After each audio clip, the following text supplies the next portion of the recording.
Happy New Year sa lahat! And dahil 2025 na, syempre ang gagawin natin ay yung nakita nyo sa intro talaga namang sobrang ganda, di ba?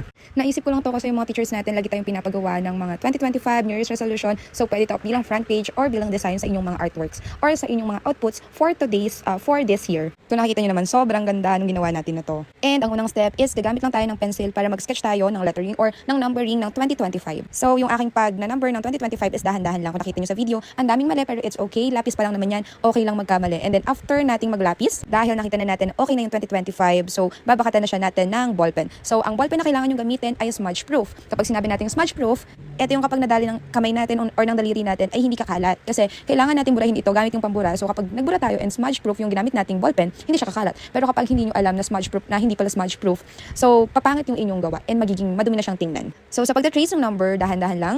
Pero minsan talaga, 'di ba, kahit dahan-dahanin natin, parang may sariling buhay yung kamay natin, nagkakamali. So tuloy-tuloy lang kahit na magkamali kasi hindi pa naman tapos, kayang-kaya pa natin gawa ng paraan yung mga yan, promise. Basta palagi lang magdahan-dahan and dapat i-make sure mo yung bawat kilos ng kamay mo. Kahit na hindi siya swak doon sa pencil na ginawa mo, kung alam mo naman sa utak mo yung ginagawa mo, it's okay, walang problema. And then burahin na natin ng mabilisan gamit ang magandang pambura.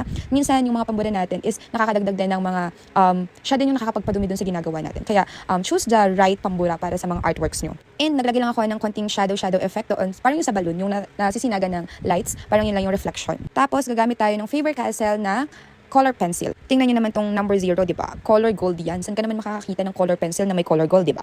Talagang sobrang latest na ng color pencil natin. So ito sobrang ganda niya kapag madiin yung pagkakakolor mo. Ang problema lang is medyo mahina yung kamay ko for today, kaya hindi ko siya maidiin. Pero promise, kapag naidiin mo yung pagkakolor, mas matingkad, mas buhay na buhay yung 2025. And ang ginamit ko ng colors dito is red, gold, purple yun ha, and then brown. Kasi ito daw yung mga color of the year, lucky color, and yung gold, hindi siya nawawala kasi talagang pampaswerte siya ng taon. Mali nyo, lahat ng quizzes nyo ay perfect dahil sa mga swerte-swerte na yan. Wala namang masama kung maniniwala tayo, di ba? And dun sa taas, dahil may space pa siya, maglagay lang tayo ng word na hey or hello or kung anong gusto nyo. Hey 2025, ganun.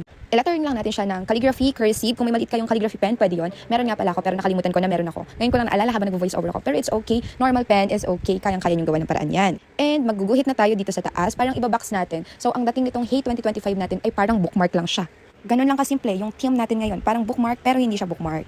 So dito sa pag-trace, kahit may ruler kayo, dahan-dahan pa din kasi baka maidiin nyo yung pen and hindi na siya mag-trace ng maayos. And then kumuha lang ako dito ng calligraphy pen para maglagay ng mga shapes, mga random shapes. Tapos i-fill in nyo syempre. Yung mga lucky color pa rin yung ginamit ko dito. So brown daw yung color of the year, edi sige. And then itong violet, lilinyahan natin yung mga shapes na ginawa natin. Pero yung paglinya nyo is hindi swak dun sa shape na ginawa nyo. Effect din yun. O diba? Sobrang ganda niya.